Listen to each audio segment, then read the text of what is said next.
मैं कभी विचार करता हूँ कि प्रभु का अवतार लेने का हेतु क्या होता है। प्रभु क्यों अवतार लेते हैं? क्या प्रभु रावण कंस को शिशुपाल को मारने के लिए आते हैं? वे तो प्रभु भ्रिकुटी के इशारे से यानी संकल्प मात्र से अपने लोक में बैठे बैठे कर सकते हैं।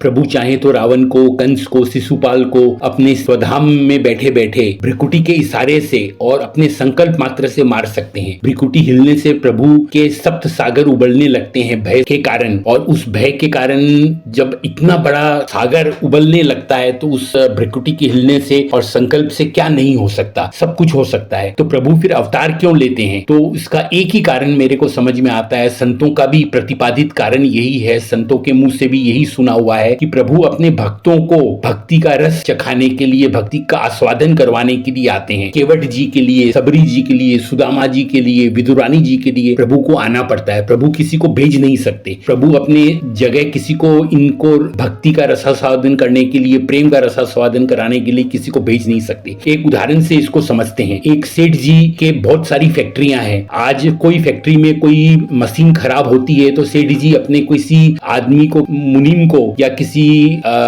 मैकेनिक को भेज देते हैं वो मशीन को सुधारने। पर जब सेठ जी की सासू माँ उनको खाने पे बुलाती है तो सेठ जी मुनीम को नहीं भेज सकते। सेठ जी को खुद जाना पड़ता है। कितने भी व्यस्त होते हैं पर उनको अपनी सासू के पास, अपने ससुराल खुद ही जाना पड़ता है। ऐसे ही प्रभु को अपने भक्तों से मिलने खुद ही आना पड़ता है, वे किसी को भेज नहीं सकते। मगर दुष्टों को मारने के लिए प्रभु को आने की कतई जरूरत नहीं। प्रभु संकल्प मात्र से उनका उद्धार कर सकते हैं, उनको मार सकते हैं। तो प्रभु जो मैं चिंतन कर पाया और जो संतों के मुंह से सुना, प्रभु भक्तों का उद्धार करने के लिए, भक्तों को प्रेम का रसास्वादन कराने के लिए प्रभु अवतार लेते। जय श्री हरि।